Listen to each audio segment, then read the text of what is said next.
I really hope that we will have the opportunity to work with some really great people moving forward. But they are focusing more on like the spectacle, the event of the film, more than say the story, which makes a lot of the actual story of the film suffer a bit. As if like that had never happened. And I'm like, I don't like that, because it almost felt like a full circle, but we never accomplished anything in the first place. That visuals were just stunning. And that's when I was like, dude, this is what I want to do. I want to do stuff like this. This is so cool.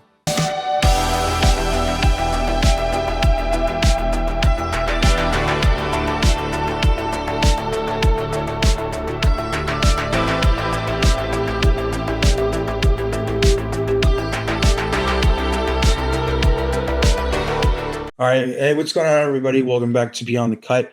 This is episode 7, and I'm really excited for this episode. This is my good friend, Kevin. You want to go ahead and introduce yourself, Kevin? Hey, everyone. I'm just helped out with Jonathan's project. I've done a little bit of work here and there on animation, just film projects, art, and a whole bunch of extra stuff. Little jack of all trades on a bunch of stuff.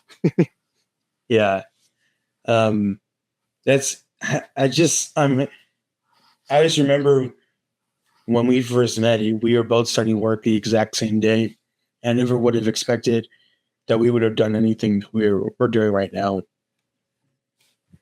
Oh, sure. Oh no, dude. I never would have thought of that. I mean, we came to get, we worked the exact, started it into all this. So crazy cool. Yeah, no, it really is. Because I remembered at one point you had said that you had always thought about wanting to make a movie to put into a film festival, and then I was kind of obsessed at the time to just making as many connections as possible. And then, like, literally a month after I finished up my internship, like, you hit me up with the idea of making a short film. And I was just like, you know what? I think that's a great idea. And then from there, I reached out to everybody, and then we just kickstarted it. So for those of you that don't know, Kevin and I, we wrapped our debut short film. It is called Call Sense. The whole purpose of it was to enter into a lot of different film festivals. Our primary one was the Dallas International Film Festival. We unfortunately did not meet that specific deadline, but we were able to still enter into some other pretty big film festivals that were honestly really cool as well. And so fingers crossed, we are considered for any of those, even if it's just a screening. I think that'd be really cool. But yeah, Kevin proposed the idea to me, and I thought it was phenomenal. We would love to obviously have it out public, but we can't just yet until after the film festivals. Otherwise, we'd love to put it out there, but unfortunately, we just have to wait. So yeah. The last thing I want to do is get disqualified for stuff just because we put it out a little too early. Yeah. So, what kind of gave you the idea to even ask me if I wanted to do this in the first place? I don't think we ever actually talked about that. Oh, it's actually true. That's true. Let's see. I guess I had always wanted to do a short film, go into doing film festivals and all that stuff. And I had attempted a few times before to do some kind of basic stuff, but I mean, I don't really even own a very big camera or anything. I had no connections with it. I had no idea what to even do in that space. So everything I was just researching up online how to do it, and then we bumped into each other and started chatting and just become friends. And I was like, you know what? I know you mentioned that that you had, at the time you weren't quite I don't think you had gotten to the university yet. You were still it was still summer months. So I know you were a little bit more open, and you had mentioned that I need to do a short film at some point. I was like, well, I'm up for a short film. And I think actually one time at work we did chat about that. Like it'd be cool at some point, you know, like I think you had said that maybe I should do a short film or sometime, and we were talking about it. And then I was like, hey, why don't we try doing it together? So Right. yeah, when we came together for the lunch that one time, and I was just like, dude, let's go for it. I mean, if you're up for it, like it'd be fun. Yeah, I mean, I'm really glad that we decided to do that, because I think it really opened up a lot of really cool doors for both of us to really help us figure out that, at least for me, I really enjoyed taking on a producer role. And if it wasn't for that specific opportunity, I would not have known. And I also love now being able to. I feel like we both have a better idea as to how we want to move forward, but also like how we want to direct. Like I had some previous experience of directing. I just wasn't entirely confident in leading. I was more of the project management type of, I'm the overseer. I will iron out all details. I'll make sure everybody's on the same page. And I think overall, I think it was pretty good, at least on my part. But I'm very glad that you and our other friend Kaylee were able to really be able to start but grow in your skills in directing, because I think it was really, really cool to watch that unfold. I mean, it is definitely interesting having done directing for the first time there. Like it was a whole different experience. Like all projects before, always been doing it by myself, all alone. And then all of a sudden, like we do a shot and everyone's like, wait, is this the right thing? Like, are we good? Does this look good? And I was like, oh shoot, I gotta make the call here. Like this is on me. I gotta make this call. And it's a very different responsibility to have. But it's fun. It was very fun. Yeah, I mean, I really enjoyed being able to do a project like that. And I really hope that we can continue doing it for the foreseeable future. Oh yeah, I'd love to start. I really enjoyed it, and I really hope that we will have the opportunity to work with some really great people moving forward. Because I was just talking about this for an internship interview, that I really feel like the entertainment industry has thrived on collaborative work, and I just think that is really, really important and really cool to watch unfold. To really see other people play into their own strengths and see how they can contribute to the overarching picture of the film. And I really think that's really cool. So, yeah, I mean, after we had wrapped that initial project, we are in the works of kind of figuring out what we want to do for our debut feature film. And yeah, I'm really excited to see what that's going to look like.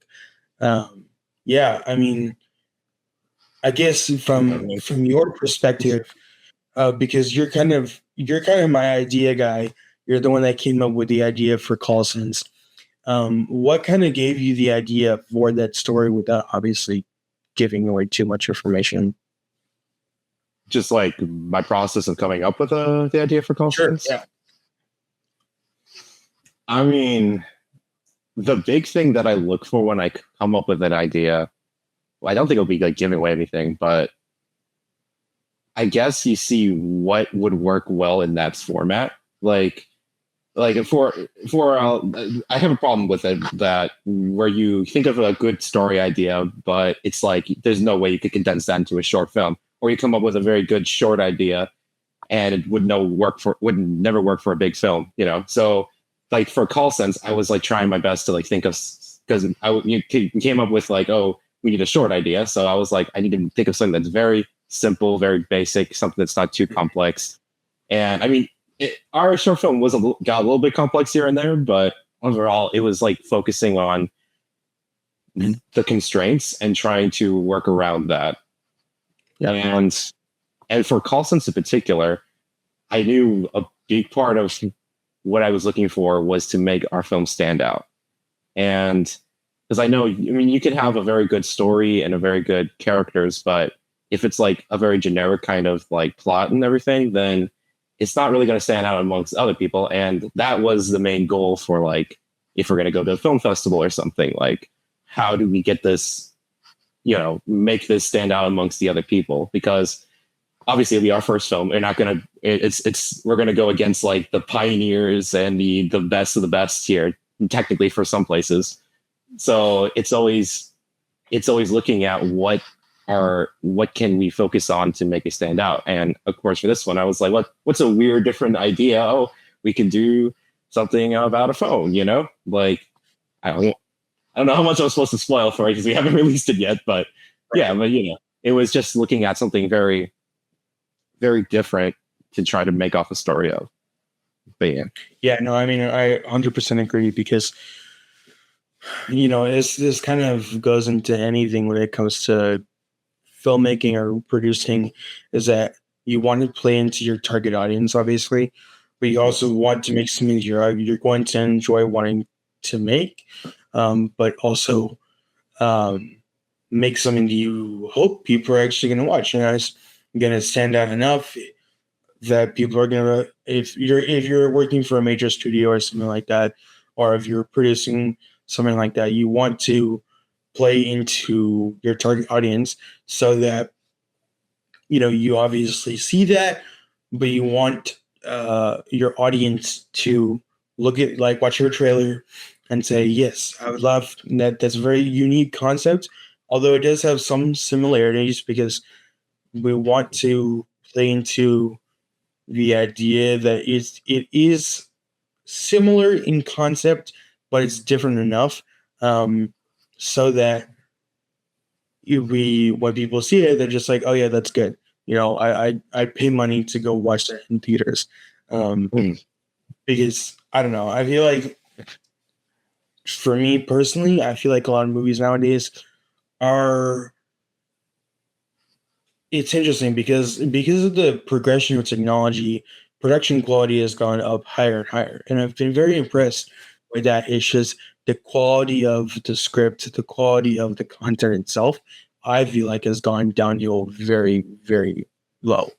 And so kind of trying to find that like happy medium of like really good production quality, but also like a really good story that is kind of like bulletproof, that that if you were to see this for the first time, you'd actually enjoy it, is really, really important. And trying to find that balance is definitely very challenging.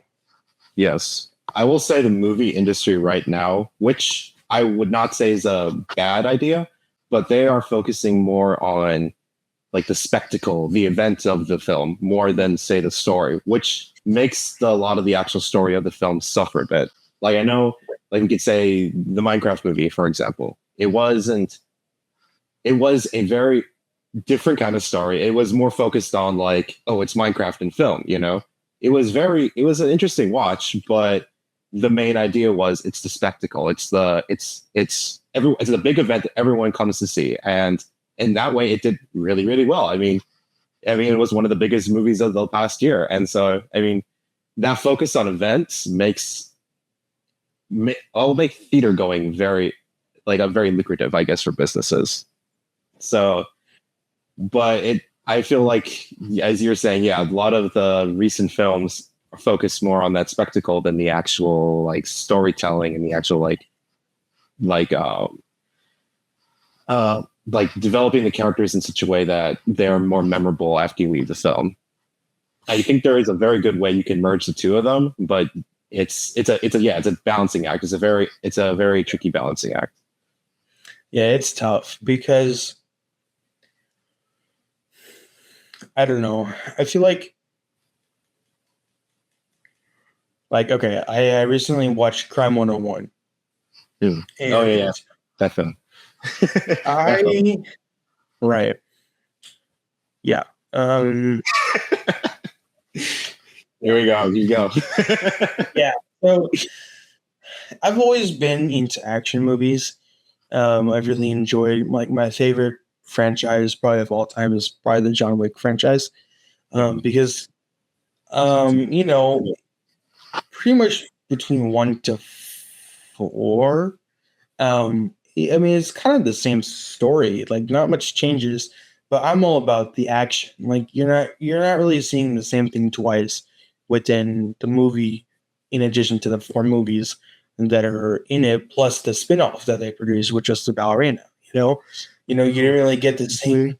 You didn't really get the same action sequence twice. Not really. And the story was, evolving. And then I've also loved heist movies as well. I think one of my favorite movies is probably War Dogs, and like Wolf of Wall Street. Like, I love those types of like heist and crime movies, because it really like brings that level of excitement of, will they be able to pull off the heist and not get caught, obviously. And that was kind of the expectation that I was going in with. I went to watch this movie because I didn't really know what else to watch, but because I wasn't entirely convinced on Project Hail Mary, and I was like, you know what, let me go watch Crime 101. And I've kind of a fan of Chris Hemsworth. He's a good actor, um, and I thought it was actually going to have more of a John Wick vibe to it, until they get to the part of the story where they're talking about how, this criminal, the main character, has a pattern of going across the coast of California and whatever, but he has the same method. He just doesn't hurt anybody. It's intentional for him to not hurt anybody. And I'm like, that's kind of dumb. Like, why would you're robbing somebody, not necessarily saying that somebody has to get hurt in a heist like story. No, it's a requirement. We always gotta get hurt in the heist. Right, but also, like, when you think of like a bank robbery, at least somebody's getting hit in the face with a gun, even if they're not even getting shot, like they're getting punched in the face or something, or at least somebody's being held captive or something like that. But there was none of that, and it was honestly kind of disappointing, because even at the end, he got super close to pulling off said heist and didn't even do it. And I'm like, why? Okay. I'd also seen another movie that was a Spike Lee film. I forgot what it was called. Look it up. Is it the recent years? Like, I don't remember if it was in recent years, but his Inside Man. That's what it is. It's with Denzel. I had seen that for a class movie. It was for my film and TV analysis class, and I don't know. Like, the story was just okay. Like, like, pretty much from the beginning of the movie to the very end of the movie, pretty much like nothing had happened. Like, a story was told, but you're pretty much at square one by the end of the 2-hour movie. And I'm so like, nothing improved, really. right? Because you're like, when you think of a heist movie, you're either like, okay, they go through the entirety of pulling this heist or scamming people or whatever. They either you have one or two things. They either end up in jail, they're in court or whatever, then they go to jail, or they're living on the beach with the spoils of the heist. That's one or two things. In their hand or something. Right. Is Right. And at the end of those 2 movies, neither of that had happened. They just walked away as if like that had never happened. And I'm like, I don't like that, because it almost felt like a full circle, but we never accomplished anything in the first place. So I don't know why I feel like, and especially within like the crime and heist genre ish, why that seems to be not necessarily common, but I've seen it frequently within movies that I had seen recently. And I'm like, why are we doing this? Like, this doesn't make any sense to me. You want to make the audience feel like like it's a journey for the audience, and by the end of the film, they're just like, oh, okay, I feel like at the end of the movie, like something was accomplished. Mm-hmm. I've with films that don't do that, you're just back at square one, and then you're just like, okay, what the heck did we just make? That's just me. I think. It's that whole hero's journey. I mean, there's a reason why that Right. whole like idea system works so well for so many stories, because it gets you interested and gives you a good resolution at the end too. Right. But I'm curious. I actually have a question. So you said that film was before you're a student, like you watched it for like your film appreciation class. Yeah, yeah. So I'm curious. Was it thing like was it like trying to like show like is it like a different kind of film? Like it's very was it like a like what's the word? Like a crazy piece of media or something? Like what was like the big reason why you all were watching it? If I remember correctly, it was kind of like don't remember 100%, but we were that class. We were talking a lot about how because we watched an episode of Rick and Morty that really kind of played into like kind of mocking the idea of a heist. Now it's very like methodical and very like stereotypical. Yeah. And then I think I remember it was on the same day that we ended up watching that film at the end of the lecture. Um, if I remember correctly, I don't really remember, but yeah, I don't. It just felt like They're just trying to like show, a heist movie can be different. Like we can change it and circle it back.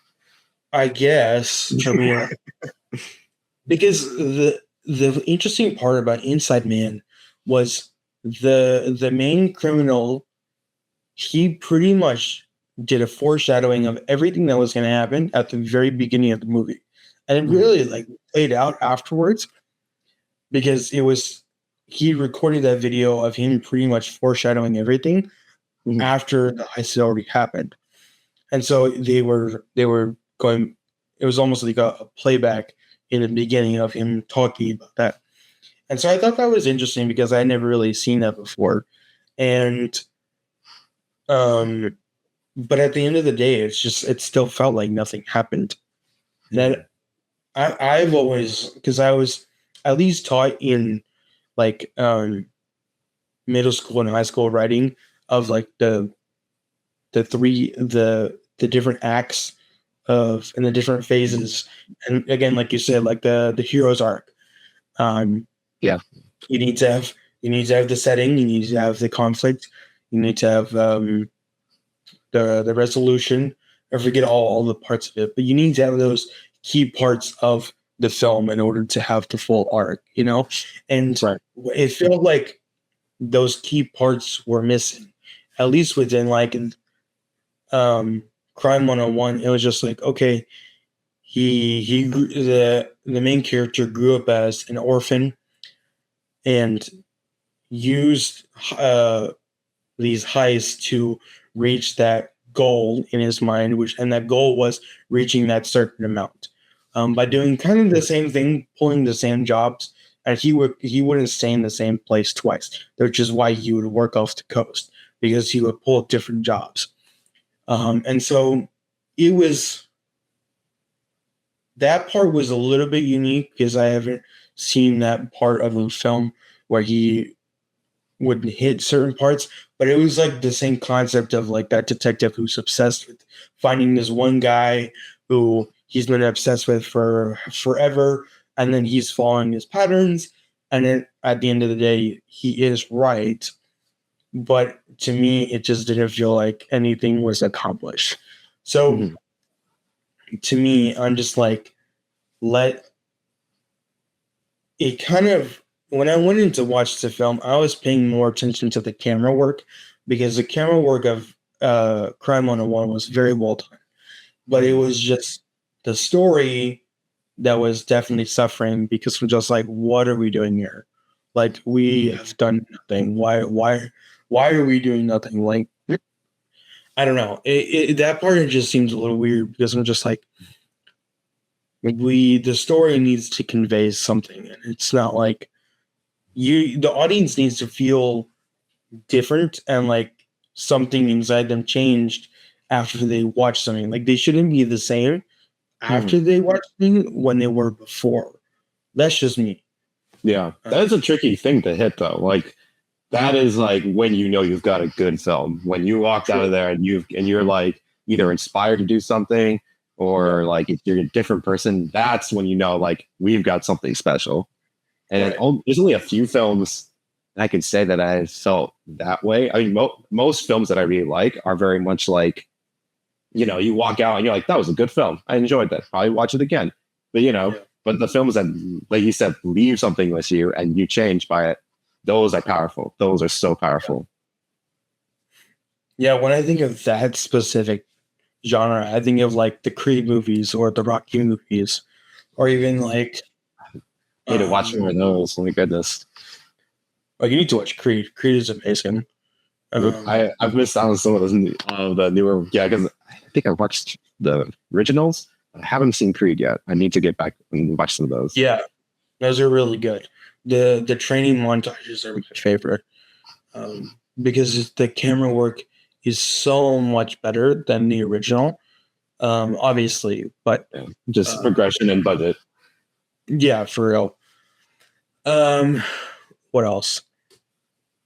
Yeah, and then I guess like when it comes to like TV shows, and this can play into the animation part of filmmaking that I'm sure you can add on to this, but I don't know what it is. But when when I was a kid, like I grew up watching animated shows. Like I love superhero shows. Like I was obsessed with the Avengers, so I watched Avengers: Earth's Mightiest Heroes.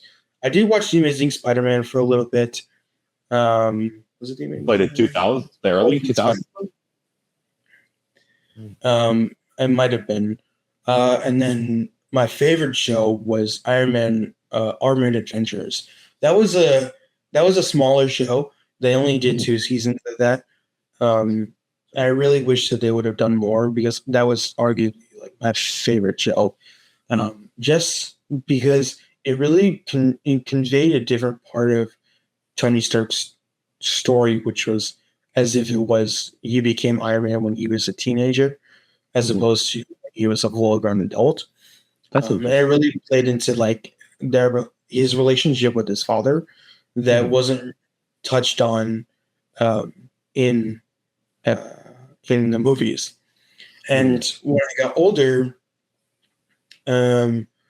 I started watching Star Wars, and I didn't watch Star Wars until I was about 14 or 15. I really wish I'd watched it when I was younger. But one of the shows, because I watched it originally with my family just so we could watch it, because we watched it during COVID. And then I watched it again by myself, but I decided to watch it in chronological order because my family watched it in release order. And I'm glad that we did with them because we watched all the older ones, the worst ones, I guess, production quality wise. Yeah. Yeah. I mean, with my family.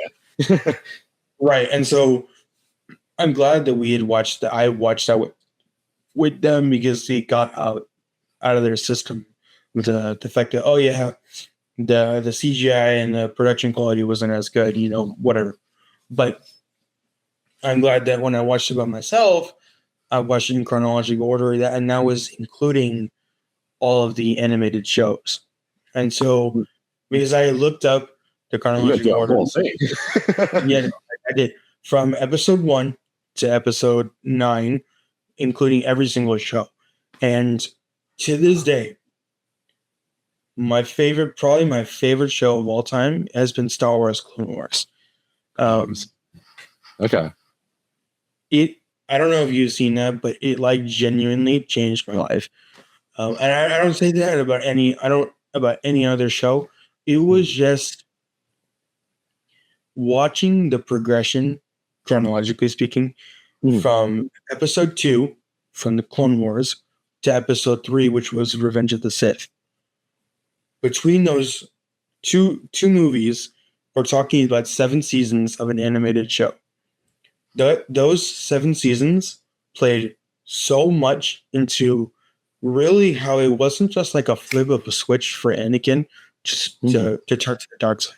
That was years of progression and anger that he had building up towards the Jedi Council, and how he really not even showed like symptoms of the Sith. He was just burning with anger against the Jedi, and how there was inconsistencies with them, and then for me to watch in that span of time, I think I binged that show probably within like a month or two because it was phenomenal. I just couldn't get enough of it.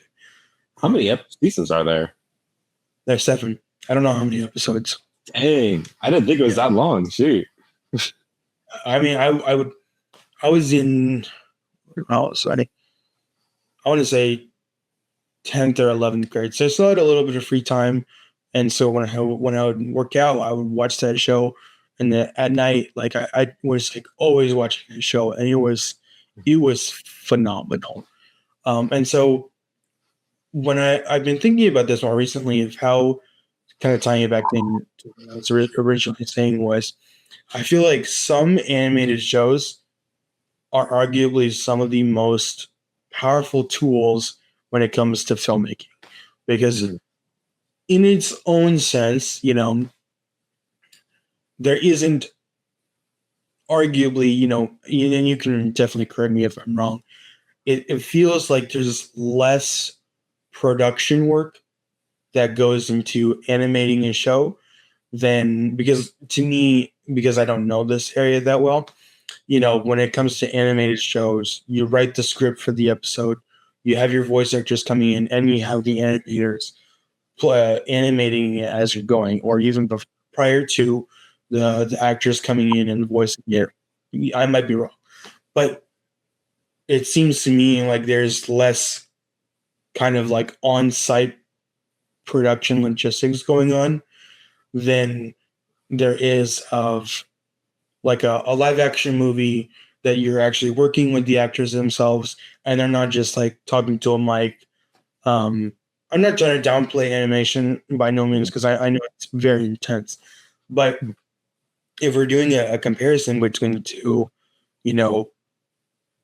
animation seems on the surface like it's less work per se, arguably, but also I know that there's so much more work that goes into the creating of the settings, the characters, the way that they talk, the way that they have their actions, the way that they fight. I mean, I'm thinking of one specific fight in the Clone Wars show that it was just phenomenal, and I didn't see any other animation like that. So I don't know. I feel like later down the road, I would love to be able to make an animated series, because I know that I don't know how we would accomplish that, honestly, but I know somebody like my dad. He's been wanting to get into voice acting for quite some time. And I really think that would be really cool for him if I could give him that opportunity or anything like that, because he's got the talent for it. And I love to be able to.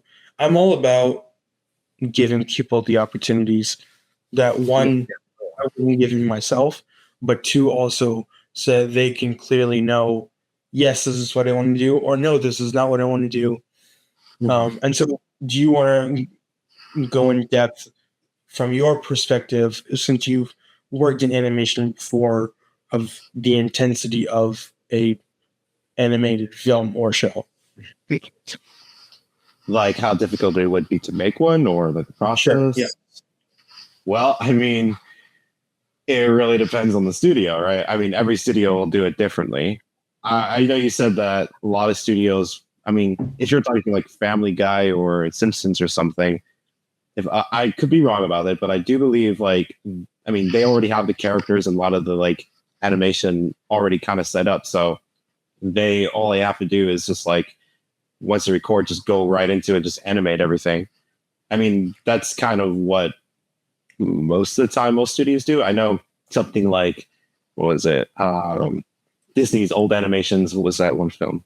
The Emperor's New Groove. It was a lot of the time where it was like they're animating and then voice acting and animating and voice acting at the same time. So like it was constant like this flow of production. Like it was animating and voice acting where a lot of times you do all the voices, get the whole thing ready, do like your storyboard, have everything already set up, and then go right into it and animating the film. Where like, I mean, sometimes you just might come up with it on the fly. It's just like every single group. I know they didn't even have a script for any of it, and it turned out something really, really special. Really? But yeah, but I mean, difficulty wise, I would say it again depends on the studio, but I would say that a production company is more difficult to set up. But I will preface, it does depend if you are working with more like practical effects. Like once I know there's a lot of films that are coming out that are like live action, but most of it is like animated stuff going on. And I'm like, okay, I mean, yes, I'm not going to say visual effects are easy by any means. I mean, VFX is such a crazy and very time consuming process, but I would say when people go for the actual physical effects, like I know, Christopher Nolan will do a lot of those kind of things. That I feel like is much more tricky to pull off because you got to make it look right IRL and also on camera too. Yeah. So, but also, I mean, being an animator, I think animation is time consuming. No matter which way you cut it, it's a time consuming thing. But it really is just doing the process. Like when I'll be doing videos all the time, and it's the tricky part is just like it just takes a long time to get everything correctly the way you want it, which is different for say on a production, because like in a production environment, like you only have your actors for so long, and say, you know, if you have a famous actor, every day they're there, you know, it's another $1 million or whatever, you know. So you have to get it done in that time span. In this 1 week you have or the 1 month or so that you have of filming this. Where in animation, you can have everyone voice acted already, and all you have to do is just do the process of getting it done. You know, it's like post-production through your whole production. Like post-production can be as long as it needs to be just to get it right. Where animation, it all is how much money do you have and how much, and when do you have to hit the deadline, you know? Yeah, that's a good point. So, what got you into animation? The story that I like to tell all the people, everybody who's ever asked me this, is Finding Dory. That was the first film I had seen in theaters in forever. I think it's the only, like last time I saw a film prior to that I was really, really young. And I know parents took us to go watch it, and I just was in there, and it was like, I hadn't been in the theater in eons, and I was just like blown away, like the beautiful graphics. I mean, Finding Dory, people can say whatever about it. I'm not saying it's the best film ever, but you gotta say it's so beautifully done. Pixar crushed it with visuals. Maybe the story isn't the best, who knows, but that visuals were just stunning. And that's when I was like, dude, this is what I want to do. I want to do stuff like this. This is so, so cool. And I mean, that's how I came into animation, and then I found Blender, started doing videos. And that's also how I started loving the ocean too. They're both such cool stuff, but also both from that period. I mean, actually, let's see. I still have the poster up on the wall. Oh, wow. The back. That's awesome. It's still hangs. Dude, that's 10 years ago. Holy chrome. That's right. That was 2016. Was it really? Yeah, I think that's yeah, because Cars 3 was 2017. So that Yeah, it was. Oh gosh. Yeah, you're right. June 17, 2016. Dang. That's crazy. But yeah, 10 years ago. Dude, I actually gotta do something for my anniversary of watching Finding Dory and watch it again 10 years. Yeah. Man. But But yeah, that's really how it all gets started. And I know the first 2 years, I mean, you know, I was like a teen at the time, or like a tween, and I jumped into animation and I didn't get it right away. Like I started working in the Blender and I was like, I don't get this. This is too hard for me. I'm not going to do this. And so I did like do it for a full year, and I did like a bunch of like really. There were some other random programs out there that we used. There was one called Movie Zoo. That was it. It was Movie Zoo. I think it's called that. Movies. I think that's what it's called. Movie Zoo. It was like this animated program where you have like pre-made characters and you get to do like some like short little animations. It's very janky, but we did some things. The funny thing is we never could figure out how to get the camera to record. It was we always just had like the sets and we just like open the software and play it. We couldn't get the camera to record. It was so funny. And so we had all these video projects that we just never actually put into a video because we just couldn't get the record button. But yeah, but then I think it was like 2018, I decided that because my first project that I ever decided to do in Blender, day one, was model a whole human, which is, I still haven't quite done that yet. It was such an ambitious thing. And I found out, one, I'm not the best at modeling. And two, I did not enjoy it. And that's what threw me off initially, because I was like, I went for a full human animated character, all rigged, all textured, everything. I think I got the head. I think that's as far as I got in 1 year. And then 1 year? In 1 year. Yeah, I know it took me like a month to make an eyeball because I started from nothing, absolutely nothing. I was like 12. I started from nothing to like making an eyeball, and I was like so proud. I was like, yeah, guys, I made an eyeball. And my parents were like, yay, I mean, go you. I mean, congrats. And I was like, and then I made a head, and it was a janky set. I looked back at a texture file like a couple years ago, and I was looking, now I'm like, dude, that's not very good. Like, fair enough. It was my first model ever, so I shot big, and I just gave up after that. But then in 2018, I decided, let's try something a little bit easier than modeling a full human. So then the first characters I started making were in this series called the Cube Box. And there were these like little robot characters that I just started getting into, and I was like, these are really fun. Like, they're super simple. They're just little blocky little characters. And I started making a movie off of it, and then another movie, and then another video, and then I went for a full length video, which was something. That was something. I think it was like 50 minutes of animation. It was. Oh, wow. Yeah, it took me a year plus to make that happen, and we revised the script like twice. So I know I published it at some point, and then there's so much of it that I never like released, just because I think there was like 3 different versions of that film. That was a lot. It was fun in the end. I learned a lot, but it was a lot, and it was also during COVID. So so that was, everyone else was at home doing whatever. I was making this project and stressing over this project. Oh, wow. But it was interesting. But yeah. Wow. I think it's cool how everybody has different stories, as to how they came to their creative side.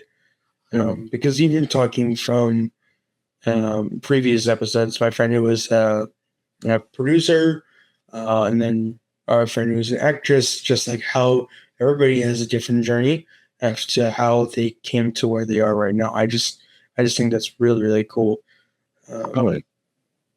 It's always cool to see how they got to it, because I know there's some people out there that like start from very, very early age, just like fall in love with drawing, and then like do something else like painting, and then they're like a crazy great painter or something. But then there's like those people that you find out they're in the creative space and it's already well established, and you're like, how did you get there to this point? And they're like, oh yeah, I was like 20, and then I just decided, let's pick up a camera and start filming, and then all of a sudden like they're like this great filmer, and they never did any art when they were younger. It's so interesting to see like stories like that. Yeah, and how people pick things up differently.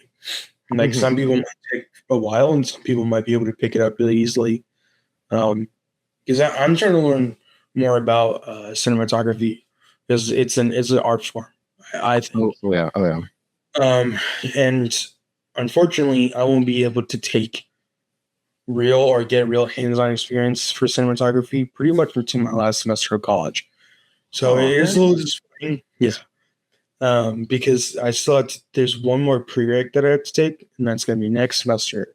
And then I can only take that cinematography class pretty much not until next spring, which is exactly when I graduate. So it's a little disappointing.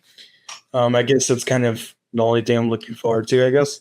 But once that happens, I'll be excited about that because Mhm. I'm like, I just want to learn how people like set up a shot. Because I don't know how to properly do that. And I wish that I did. And college doesn't really teach stuff like that. So I wish that it did because there's so much that goes into planning a shot. Yeah. Um, and blocking it out and making sure that the lighting is right, the actors is right, everything like that. That is really important, but I don't have that proper experience because I've always liked cameras. I've always been a tech guy. I think I got that from my dad. Yes. Um, and I really wish that at least when I was in school, when I was in high school and middle school, I was homeschooled during that time. But I really wish that I had those types of opportunities to kind of like experiment and try to figure out if this was something that I wanted to do. Because all I knew by my junior year, which is when all my other friends in high school were saying that they were going to move to Arkansas or North Carolina to pursue like engineering or accounting or anything like that. Yeah. I just know I like video production, and that was my only frame of reference was like being on the media team in my church. Like that was the only thing that I knew. And Mhm. so trying to get that experience as much as I could. Like I really didn't get any of that until my sophomore year in college, which is even a long time in itself, which is pretty much like a year and a half of me not even touching a camera or learning anything intellectually about filmmaking. And even then, like, that directing class and digital video and audio post production, those are good classes. Mhm. I just wish that I had learned that a lot sooner. As I wish I had a foundation when I was younger, so that when I got up to college, I had a firm baseline as to what um, I needed to understand properly, and I could really like build on top of that. But that didn't happen unfortunately. But I think it's really really cool to see how everybody has a different journey as to how they got to where they are today. Um, Mhm. and everybody has a different journey, and I'm excited to see what next steps the Lord has for both of us. Just to see the people that He's going to connect us with, even when we go to hopefully a film festival this year. Hopefully, at least one. Just at least one, guys. at least right. At least to just network with people and see what they're doing and how we can either collaborate with them or learn from them or anything like that. Um, I mean, I literally was on campus yesterday, and we were taking care of a school project, and we just saw like a bunch of guys filming something, and I was just like, "Hey, what are you guys filming?" And they're just like, "Yeah, I'm working on a short film," and we just made a connection right there. I mean, um, that's the type of stuff that I wish I was exposed to at a younger age. Mm. And so trying to take good advantage of those experiences while I'm still in school so that when I'm out of school, I can really foster those relationships and see if, we can really collaborate on something and see if that leads to anything. It's being a good steward of what the Lord has currently placed in front of me. So that when the time is right, I'm ready, or we're all ready. Because that is very, very important. I don't ever want to feel like I'm unprepared. At Right. least doing as much as we can, as much as we can, to um, be ready. So yeah. Yeah, I mean, networking is the crux of like making any kind of project at all. I mean, I mean, our project, for example, never would have happened if it wasn't for you, Jonathan. Like, there's no way I would have been able to done it myself. And I mean, all the connections you've made throughout it, like, definitely were the only reason this project ever got off the ground. But yeah, I mean, using the resources that God's given us, the connections, and like taking the initiative, and like, you need to talk to that person, going to that place, you know, and meeting with people, even if, say, you don't want to that day. I mean, it does benefit you in the end. It does, even if you don't see the initial like return on investment or whatever. It's always there's always a plan for it. I agree. Anybody that is questioning if it's worth it to put yourself out there for a networking event or anything like that, just go. I mean, you may only talk to one person or not talk to anybody at all, but at least you know that the space exists. That that people are actively trying to cultivate an environment where people like you are trying to connect with other people like yourself, that are just trying to make connections. Because that's the name of the game. I mean, if it wasn't for collaborations, I'd try to do everything by myself, but I literally can't. I don't have the time or the bandwidth to do that, and so that's why I heavily emphasize wanting to play into everybody else's strengths, because somebody might be good at script writing, somebody might be good at video editing, but I'm not. And that goes for anything, honestly, because it's very important that we, one, ask for help, but two, are willing to help others and ask others for help. Because if we were to do everything ourselves, it probably wouldn't look as good as if we actually decided to ask for help, you know? Right. But also, I mean, one counterpoint that I've also struggled with the years is taking that step, making sure, like, even if there's no one there to push it, then you need to take that step to go to that place, start filming that thing, even if, like, oh, I don't know anybody, like, I just know I could make a film. Like, there, you got a phone, you got something. I mean, you can always start and take the initiative to get there. But if there's ever the opportunity to, like, either meet somebody, I mean, I would say try to go for it at the very best of your ability. Always try not to let opportunities and things pass you by. Right. I agree. But always look at it, of course. Yeah. No, because like you, I forgot, there was an acronym once that I heard. Is the acronym was BATTLE, and all I remember was the E at the end, because the E stood for effort, and because the acronym was more for like your relationship and your walk with God, but honestly, it can be applied to every aspect of your life, because everything that we do requires effort, not just, you know, being like, all right, God, like, I know that this is, I'm giving this to you. It requires surrender, but it also requires us to put ourselves out there, and not just be like, okay, like, I'm looking for a new job. God, that's yours. I'm giving it to you. No, like, you actually have to put in the effort of building your resume, going to a career coach, applying to jobs, attending interviews, putting your best foot forward. Like, it requires work. We can't just be like, all right, there it is, and just give up. Like, it requires constant effort. And that's such an important skill that we need to hammer into our own minds, because it's super easy to just be like, all right, well, I know God's got it all in control, right? But we also have to be a good steward of exactly what He's given us. What He's given us is free will and the time to delegate into whatever responsibilities that He has between school or work or trying to find a new job or something like that, providing for His family. He's given, that's what He's given us. But are we willing to put ourselves out there if we wanted to try something new? I mean, I think that's really, really important for anybody who's who's listening to this, because I feel like where we're at right now and the plans that we have for our own plans that we have for ourselves, that is just like such surface level for us, and everything that the Lord has for us is so much higher than anything we could have ever expected or imagined.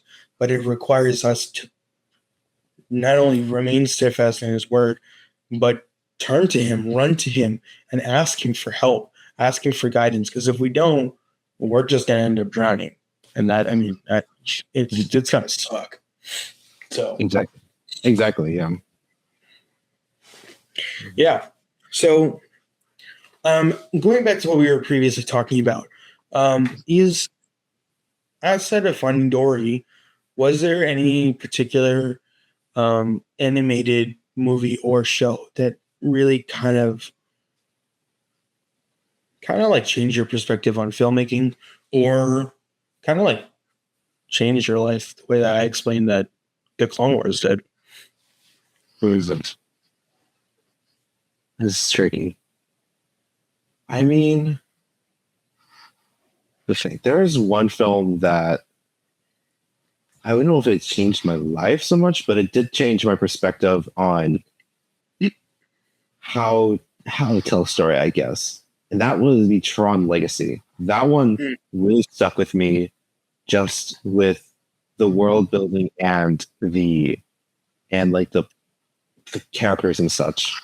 I don't think it's like the perfect story ever told, but it was such a complex world. It's such a different world. Like, there's so many other stories where, like, say, Finding Dory, like, you know how the fish world works, you know how that all works. I mean, you know that fish do their fish thing, or whatever, and it's kind of in this kind of contained knowledge that of this world.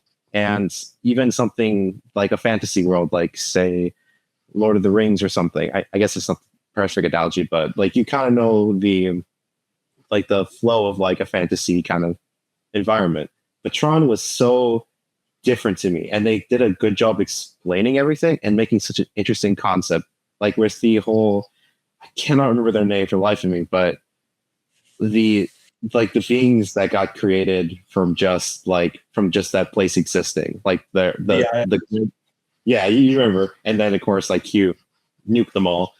But it was like stuff like that was just so interesting. Like, there's all this, like, it was such a different world that it was like, dude, you can, if you explain it right, tell a real story, use real characters, you can really use any world.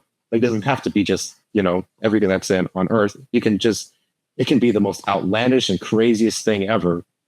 But if you make sense of it and try to, like, I guess, show the human side of this world, like, you can really make some really interesting stories. And that's changed my way of, I guess, animating and thinking about stories, is that it doesn't matter if it's like a really crazy world. Like, you have this crazy world in your head. If you focus on just telling good characters and explaining it doesn't have to be like every little detail explained about the world. Like, you don't have to go crazy and say, we built this from such and such program and such and such thing. But if you just give enough that you can tell the character and tell the story, you can still connect with that world. And I know that seems kind of like, oh yeah, it's a basic thing. But at the time, that hit me so hard. Like, this is something you can actually do. Like, you can do a crazy world and it actually works. I mean, obviously there's plenty of stories now that have that kind of thing, but that one stuck with me. I still love that film. It still is a very, very interesting film. But yeah, that would be one. I couldn't agree more, because I watched that movie originally with a close friend at the time, and we used to play all the time the Tron game on the Wii. And yeah. That was arguably like my favorite Wii game of all time. It was so phenomenally done. And I really wish that they would like make an Xbox version or PlayStation or something, because I feel like the graphics could be insane. Like, almost look like Cyberpunk.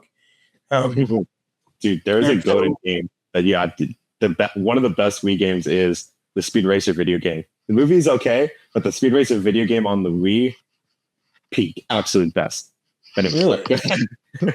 I love that game. Like, it's probably my favorite Wii game. It is such a fun one. Yeah. Highly recommend it. But anyways, go ahead.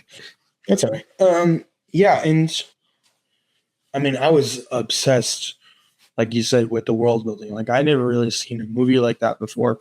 Because before, I was just like obsessed with Marvel, and it was almost like the real worlds, as if superheroes were existing in the real world for the most part. And then here comes a movie that was completely like built from the ground up, and it was like a story of a world being a story of a world being built, and so that was so well done. And I think when I think of world building when it comes to stuff like that, I also think of Ready Player One. I never Oh. I never seen a movie like that, and it was so well done. And I've always loved games that's like almost like GTA, where it's open world. You're really free to do whatever you want, however you want with your friends. And it's fun. And it was really cool to see how they built up pretty much like a world of complete nonsense into one big world, and then similar to Free Guy. I mean, it was it wasn't as cool as Ready Player One, but I think Ready Player One was definitely much better than Free Guy, in the sense of like, we have this world, we all exist in it. Ready Player One was much better. Don't get me wrong about that. Yeah. Free Guy was basically Fortnite, the movie. Pretty much, yeah. It's really interesting because I had seen, or I've been learning in my video game studies class of the concept of world building, and really like how much work goes into the setting and the way that buildings are created, or the ways that the trees look, or grass, or anything like that. Things that seem so insignificant. It's so cool to see how it's a lot more complex than I ever experienced prior to. And I think that's why I really respect animation, because when it comes to that concept of world building, the amount of hours that go into blocking it out and storyboarding it, and there's just so much that goes into it. I respect it so much because you're really like writing a storybook from the ground up. It's really cool. So that's one, like, I know a lot of people dislike. I know there's a lot of people that dislike the film, but I do like the Polar Express a lot. Like, just their world building, and like it's a wacky film, but it is so interesting world building wise. It's such a weird concept that it just kind of works, in my opinion. It's a fun ride. No pun intended, but I've never been a big fan of Polar Express, but it's uncanny. It's uncanny. I'll say that.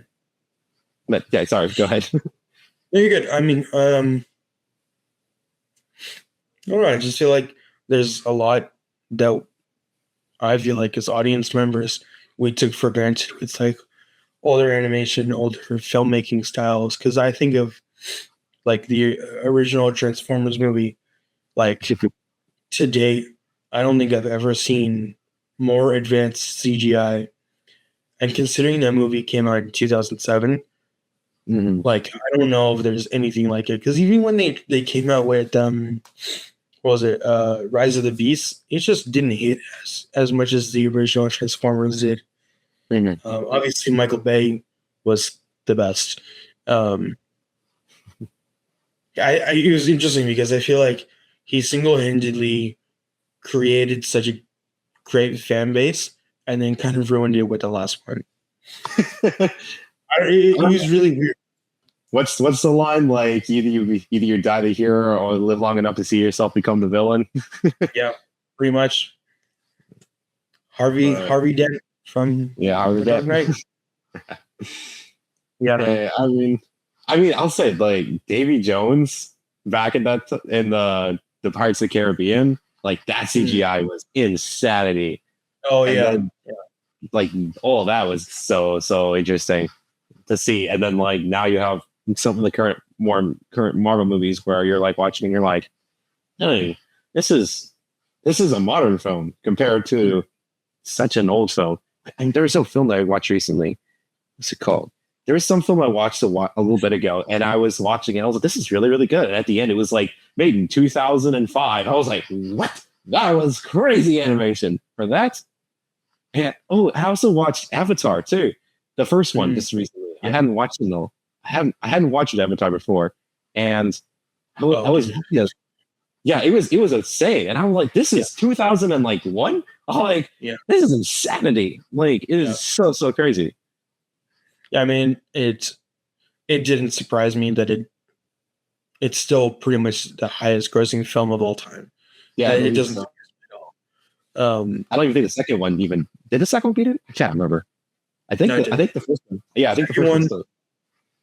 Second one did 2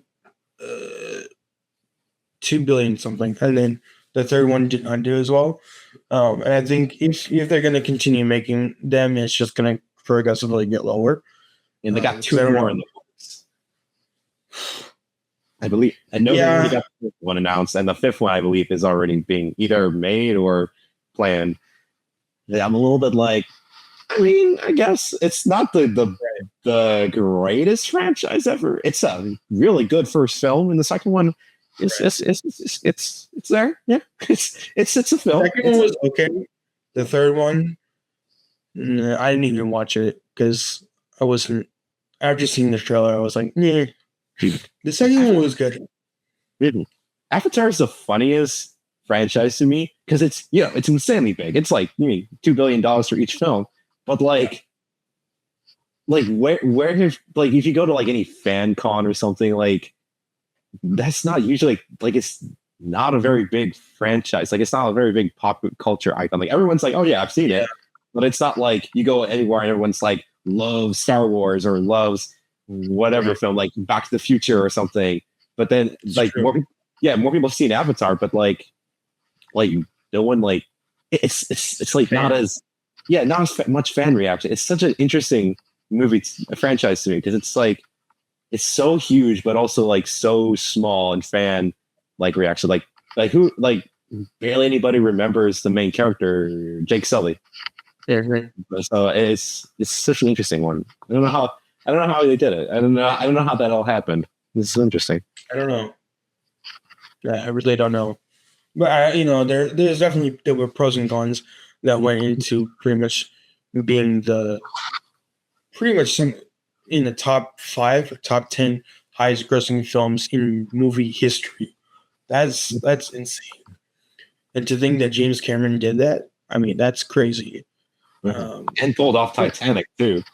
That's I mean, I think he's solidified his legacy as probably the highest grossing filmmaker of all time. I wouldn't say it's the greatest, but I mean, the numbers that he's put up is unfathomable. I don't think I've ever seen today. And maybe like the only ones that can compare are like Infinity War or Endgame.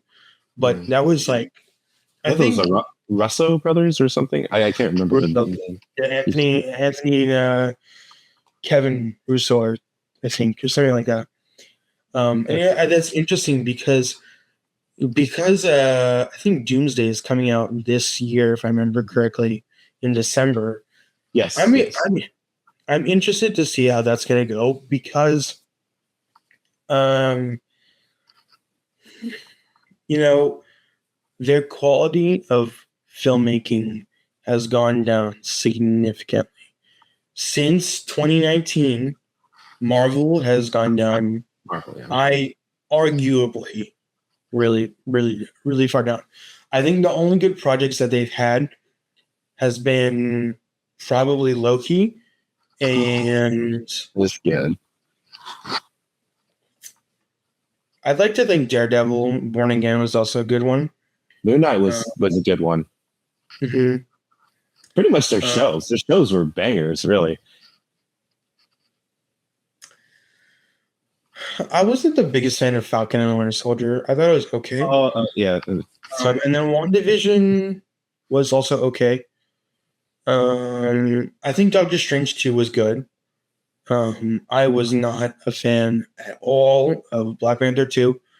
And I didn't even bother watching Ironheart because her character just pissed me off so much. It was kind of a throwaway show. I mean, they barely advertised it too. I think they kind of made it, and they were like, "Oh, I don't know if we can release this." And then they were like, "Oh, But you know we what's got it." interesting?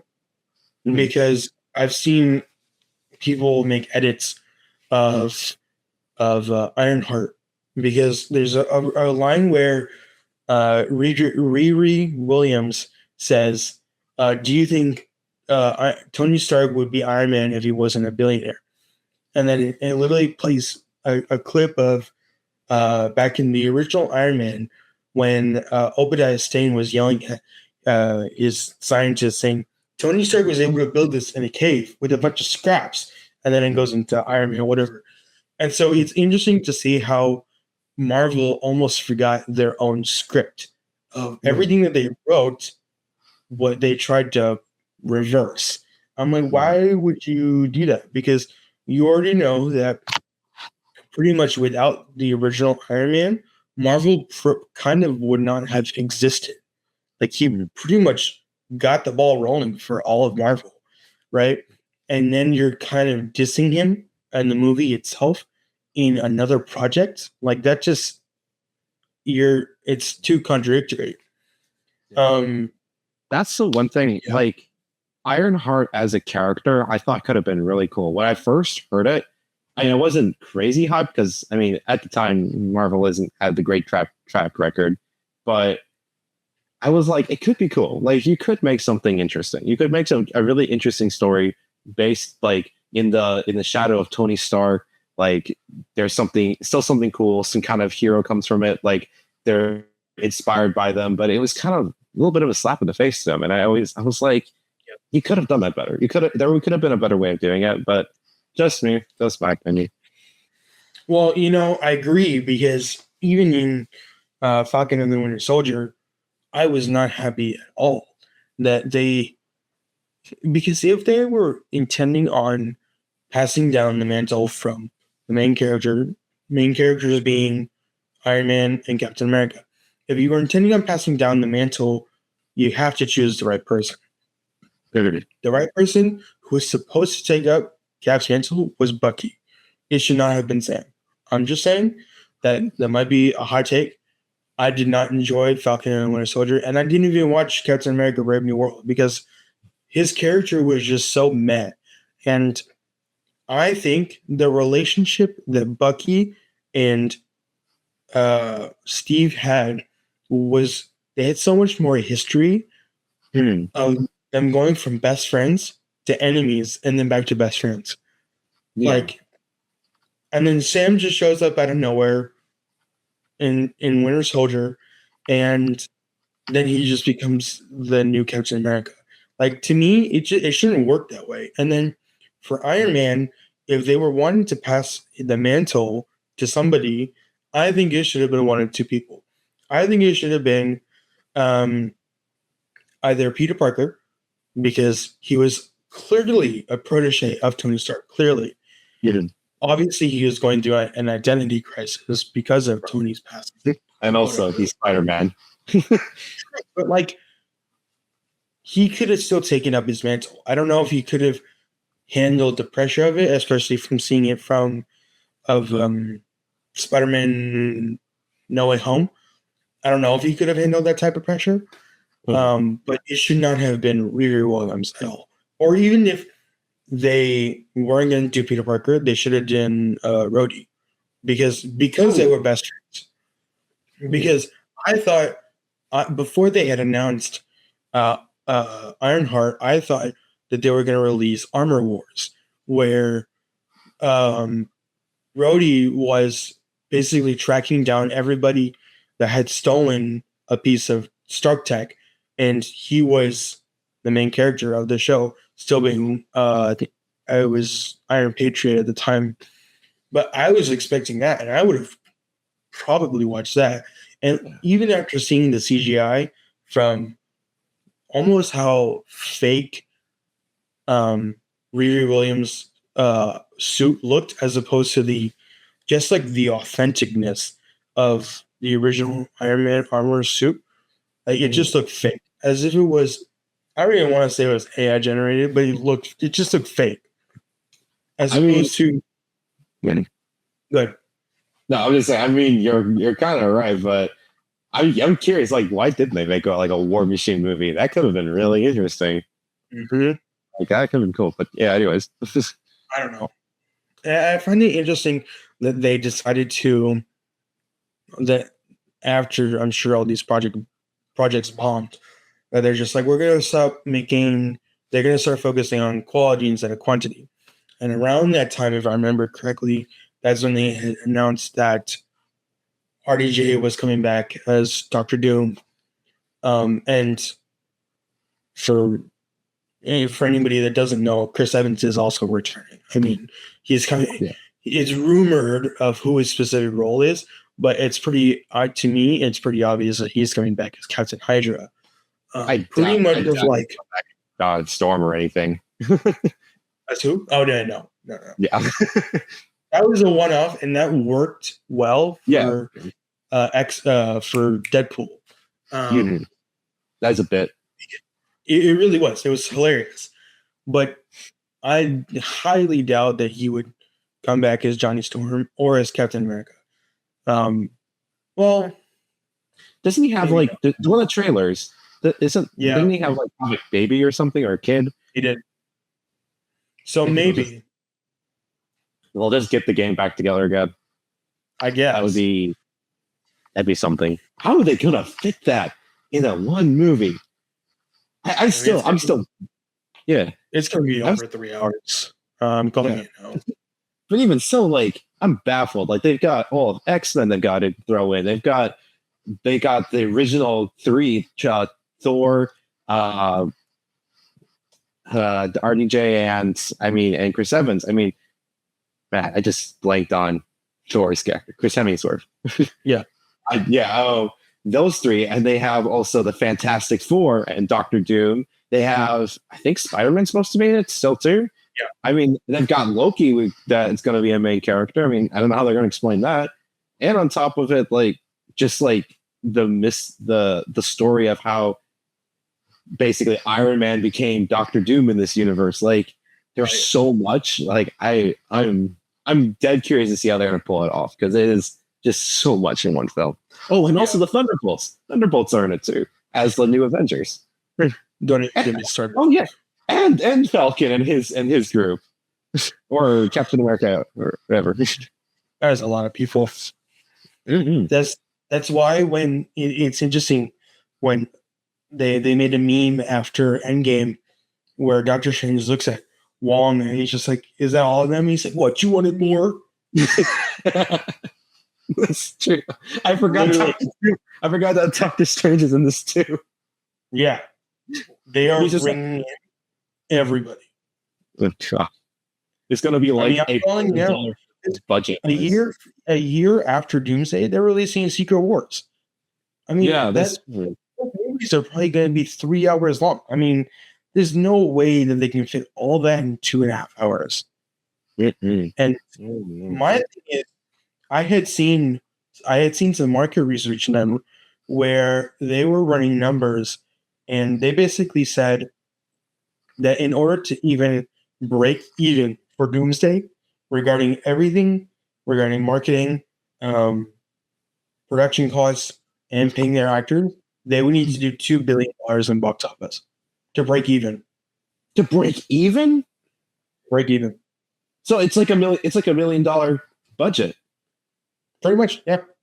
Oh my gosh. That makes sense, but I mean, think about this realistically. Endgame was almost $400 million budget. True. And they crushed box office records, especially for Marvel. Those 2 movies between Infinity War and Endgame, they did, I think, almost $7 billion in box office, if I remember correctly. Oh, the 2. Oh, yeah, that makes sense. Yeah. Between the 2. outside of putting money aside for paying your actors, paying your crew, um, and setting aside money for future projects, we're talking a couple $100 million, right? And then you're thinking about pretty much making again, trying to replicate that that level of hype that Endgame and Infinity War had again. Yeah, I just don't like. I think. I mean, I personally will watch. I probably will watch Doomsday in the theaters, but Yeah, I just don't think the hype is as big as it was back then. If they need that much just to break even, like, yeah, holy crap! I don't know. I don't know if they can do it. I mean, we'll see. right, I hope they can do it because I would love to see more Marvel stuff. But right. that's that's I feel, I feel like you didn't have to do Thunderbolts into this or Fantastic Four or some of them. Like we could have just stuck with finishing off like the past groups like characters and then kind of integrate these people maybe in Secret Wars or something. Like Right. I don't know. I just Right, because they were also supposed to play Kang into Marvel, but oh that's a whole then after Jonathan Majors got hit with the lawsuit of sexual assault or something like that, like they immediately kicked him to the curb, like literally, and then a week or two, or maybe it was closer to a month. That's when they announced that RDJ was coming back as Doctor Doom. I mean, the timing of that was crazy. So I don't know. I don't know if that level of hype can be duplicated. I just don't know. Because I feel like the audience, you have to think about the audience. I mean, I was 2019, so 7 years ago, I was 14. Yeah. To me, there's a long ago. that was peak. That was a peak experience. I begged my parents to book tickets for when it released. So we saw it on opening weekend. I made sure to ask my dad to get tickets like months in advance. As soon as tickets had opened up, I'm like, please, we have to watch this. And it was, if I remember correctly, it was so packed, if I remember, that we were like in the third row in the front because that's how packed it was. We never sit in the front. We always sit all the way at the top in the back. Mm-hmm. And it was that packed on opening weekend. I don't know if they can duplicate that level of really like sold out theaters. I don't know if they can do that. It's just a different like culture now for film going than it was back. I mean, it sounds so weird saying back then. It's only like 6 years ago, but the culture has shifted. I mean, Marvel was the gold standard of film at the time, and now it definitely has taken a hit. So to that level of getting people excited for all these people, which is not usually is not the winning formula anymore of just like big famous names. You have to actually have a good story to get people in. So it has to be a good story, but to get, I don't know, to get people back to trusting Marvel and to get everybody like excited to see what's going to happen. Like it's just a lot. It's a lot. Right. Like the Infinity Stones and I know they had teased Thor before in like previous films, like throughout movies. So when Infinity War was announced, I know a lot of people were like, "Oh, it's all the accumulation of all this hints we've seen all throughout the movies." But really, the only hint we've got or like hype thing for Doomsday was that like end credits scene of Fantastic Four, Right. which I mean, Fantastic Four was I liked it. I like Fantastic Four, but I just don't think I didn't even watch it. Oh, it's good. I'll say it's an interesting film because it's very different from anything else they've made. And things just kind of like happen. Like usually like you get a lot more explanation, but like this film just kind of like kept going. It just like happened, thing happened. You're just like, yeah. It's just a very different film. But overall, I think it's a solid film. I think it was very good.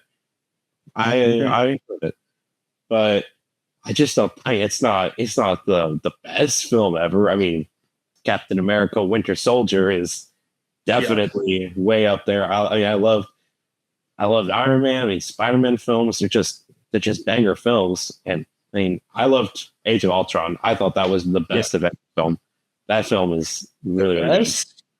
I think so. I enjoyed it better than the first one. Personally, I think Ultron is one of the best villains. I think he is I so. would agree. I think he was underused in the film, but I think it was such an interesting film. Yeah. I just think Infinity War, what I think was Infinity War and Endgame was a good one too, because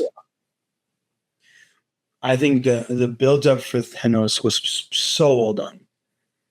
I mean, there wasn't much build up with Ultron, not really. I mean, Yeah. Yeah. you could tell some with like Tony Stark's character, but you wouldn't really expect that. So That's the one thing I would say. I will agree there. I feel like Ultron should have gotten a two-part. Personally, I feel like you could have built up to him a bit more. Like it kind of just happened really fast. I love Age of Ultron mostly because of Ultron and like Tony Stark's like the whole dynamics with the team and everything. Yeah. Like it's one of the only times where everyone's like really working together. Like I mean, Civil War happens, everyone hates each other, but I Ultron was such a it was such an interesting concept, and I really wish they would have done something more with him. But I loved that character. He was just so cool, so cool. yeah, so I just looked it up. So short answer, Dune City would need to do about 1.5 to $2 billion worldwide to truly break even. Around 450 on the lower end regarding for reported production estimates. 450 million on the low end. That was the budget for Endgame. That's a lot. And then Yeah, yeah. Like most films are not 450 million. Right. then we're talking marketing and distribution, which can be another 200 to 400 million. That puts total costs roughly 700 to $1 billion. And then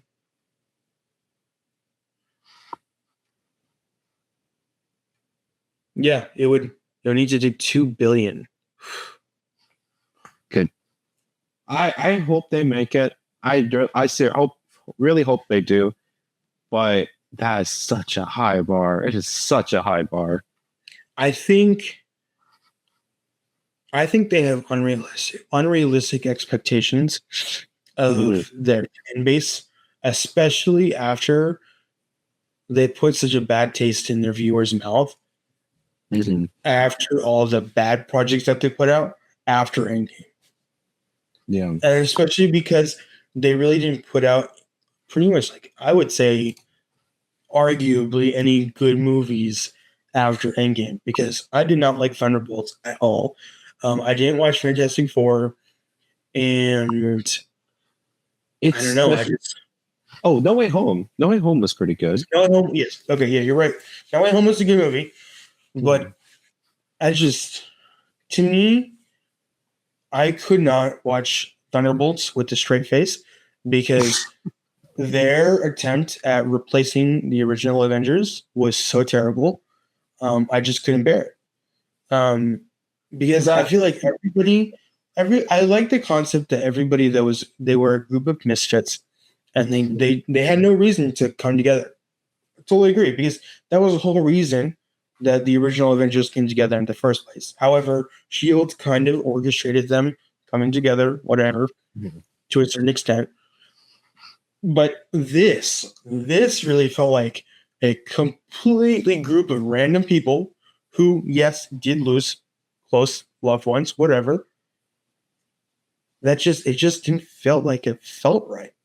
And everybody just felt so weak and useless. The thing is, we didn't really. The one thing about Thunderbolts that I know they were trying to make a new Avengers with it, which I thought was a really weird strategy. It could have been a very interesting movie, but because they went for that, that was very odd to me. But the thing that set the original Avengers apart from them is, one, of course, he had way more identifiable characters, but two, Right. before we put the Avengers together, we had a chance to explore these characters. I mean, Right. we had no frame of reference for most of them. I mean, most of them, I think, I can't remember what the main lady's name is, but Elena. Yeah. I mean, she's been in The Black Widow and like a few other films here and there, but we haven't really had a solo film. Too. Oh, she was in Hawkeye? Mm-hmm. Oh, shoot. Okay. I didn't have. Have you seen it? I have not seen Hawkeye, so that's one I need to watch. I won't spoil it, but Okay. use it. Okay, gotcha. But I know she's been in some projects, and I know the Red Guardian had been in a project or two. But It was just Black Widow. That was it. Just like Widow, yeah. I mean, the only character that I really think I was really interested to see more of was what's it? Secret Agent? Not Secret Agent. The Walker? U.S. agent. U.S. Agent. That's it. U.S. Agent. Yeah, his character was. He was the only good character in the entire movie. Really? You think so? Seriously. Okay, I guess I hate that. I would say that because Except for Winter characters, I hated it because Yelena being the leader of the Thunderbolts felt right-ish. Mm-hmm. I just didn't like anybody else's characters. Bob's character, I hated. I hated him. I hated it. Sentry or whatever. He was so pathetic, so weak. Like, I feel like the better villain to play into would have been Thaddeus. What was his name? Secretary Ross and Valentina Ortiz. That's who the villain should have been, not Bob. Because you're talking about him. Wasn't he the main villain of Wasn't he the main villain of the new Captain America movie? Thaddeus Ross. Well, Is isn't he the guy who turns into the Red Hulk, or am I thinking of that wrong? You might be, but they recast him, so I don't. I didn't watch. I didn't watch Brave New World, so I'm. That's his. Yeah. But Val was in, Thunderbolts, right? She was the one that had Bob, do her bidding or whatever. It was not good. I was cringing the entire time, and I've never done that with the movie before, and I couldn't stand it. Because I'm just like, these are just a cheap knockoffs of the originals. You're trying to, really, because you're talking about replacing the original Avengers with less compelling stories, and they're nowhere near as convicting as the original 6. Nowhere near. Well, the thing was, okay. Sorry, go ahead. And you can go. That's fine. Well, I'll just say the thing was, most of them were made to be side characters originally, which is why. I mean, nothing to say against the actors, but the characters were written initially for side characters, which is why I think someone like Falcon, like, even though I can't, his actors does a great job at him. I just think he was written as a side character initially, and so making him a main character it's tricky because you already have this knowledge of him written as a side character, and now you're pushing him to a main character. It's a tricky slope. It's a very, very tricky thing to pull off. Yeah, I agree. I'm interested to see how they're going to do that and the trajectory of which the film industry and the entertainment industry is on a way to, because what was I going to say? I'm really glad that Netflix didn't buy Warner Brothers. Warner Bros. Yes, that would have been bad because then we would have been watching all these movies pretty much on Netflix, which they could have won jacked up their prices, even more, but then you wouldn't have a reason to go to movie theaters in the first place, Exactly. which is terrible. Because if you do that, then we're talking about Warner Bros. We're talking about a major studio. And if you do that, you're taking away a really big part of what people will watch, the experience you get from going to the movie theaters. Well, So I'm super glad about that, but that doesn't mean that they're home free, because Ryan Gosling was actually the one that said it, especially with Project Hail Mary. It's not up to, which is a little debatable.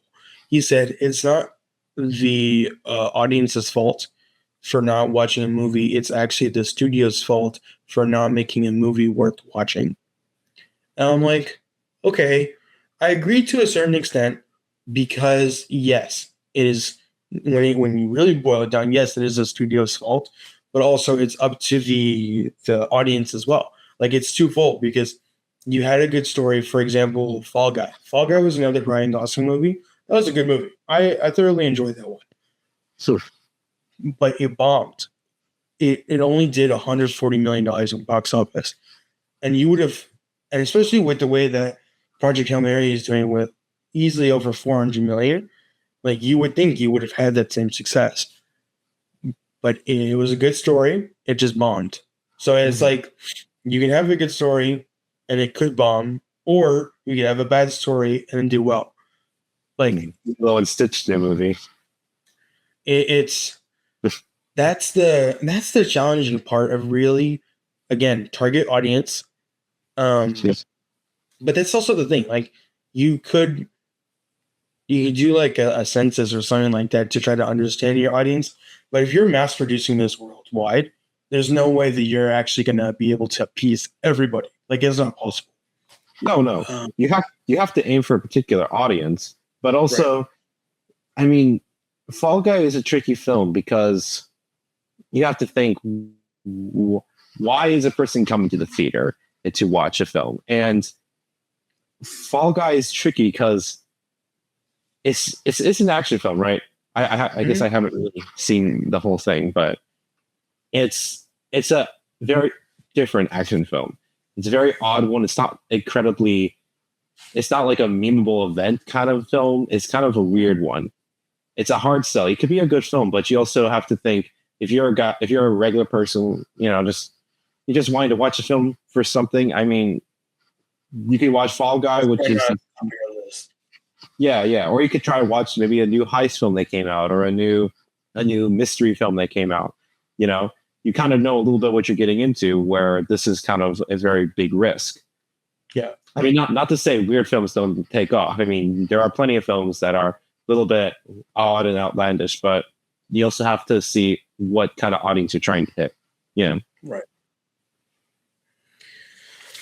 Right. So I'll ask two more questions and then we can bring it in for a close. Okay. Do you have any concerns regarding the entertainment industry within the foreseeable future regarding AI taking over? Sure. Okay. Let me try not to do anything. I mean, personally, I don't think AI should be really part of art, but I know recently, AI has just taken a hit because I think you can't copyright AI stuff that you produce anymore, which I think will make it much harder to be used in the big area. But I think it's, if we as humanity and society let it happen, it could happen.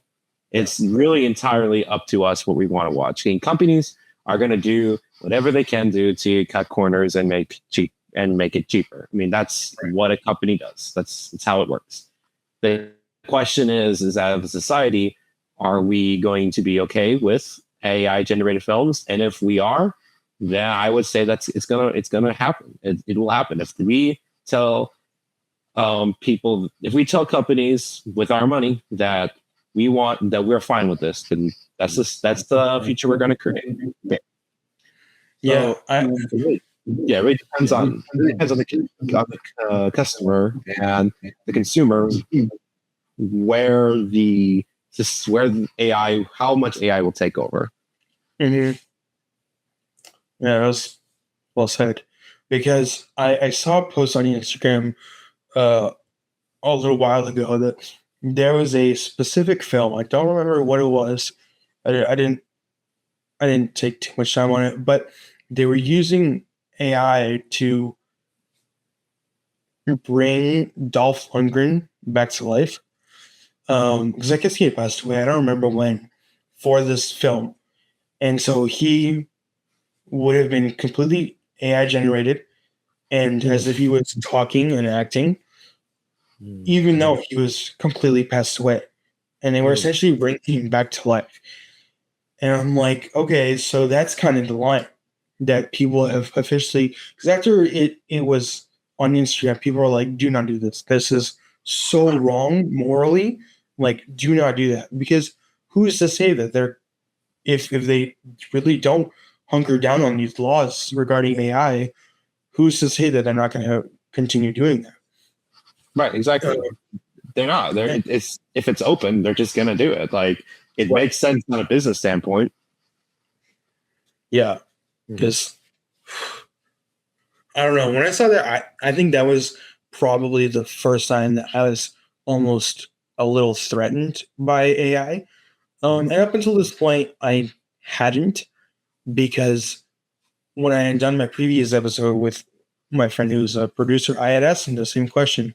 I was like, hey, do you have any concerns about AI taking over, especially the film industry? He's just like, no, because um, it is a tool. And if we use it as such, it'll help our lives. It's not going to hurt us. But if, again, like you said, if we allow it to happen, it's going to happen. So it's like, even if that film were to be released, it's up to the audience members to be like, yes, we're going to openly support a film that brought somebody back to life with AI generation. Or are we going to make a stand and be like, no, we're not going to let this happen and not show up, and all those empty seats are clearly going to show it, and that studio is going to be hurt by it. I mean, that's up to the audience, like you said. So, again, it's like that fine line that has to be, you have to have a moral line and a code of ethics. That is something that is new for me. I mean, I've had a code of ethics for a while, but especially when it comes to filmmaking, what specific lines are we not going to cross? And then what is, teetering that line? Because by no means would I ever want to do anything like that, because that is incredibly wrong. So, anyways, as we close, I try to ask all my guests, is there something in particular as one thought that you would like to share with the future generation or people your age, that one final thought that you'd love to share with people? I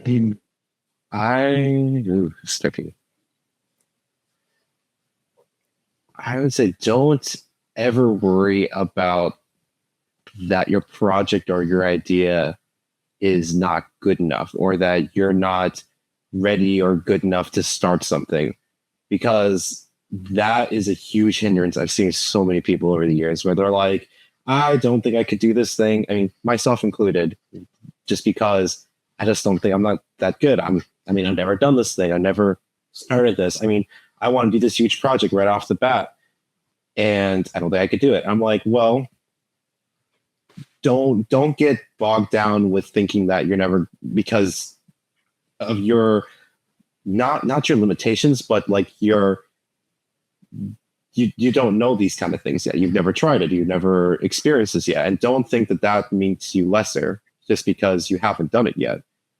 So my piece of advice would be try it. I mean, even it's not going to be the perfect thing ever, but if you don't try it, it's never going to exist in that world. And it's much better to see that creativity or that thing in the world than nothing at all. Because at the very crux of we need more. I mean, with AI and everything, we need more human creativity. We need more people to push that boundary of, is it good enough? Am I ready to just, let's give it a shot. Let's try it. And even if this thing isn't the best, maybe we'll do something else to get us there. But taking that step into knowing that what you make is not going to be the perfect thing, but it's something you created, and maybe you'll look back and you'll hate it. Who cares? But you made it. You made something, and now you have that experience. You can move on to the next thing. Yeah, that's very well said. Thank you. And thank you for joining this episode. I really appreciate it. I mean, I've been wanting to have you on for a while. So I'm just that personable.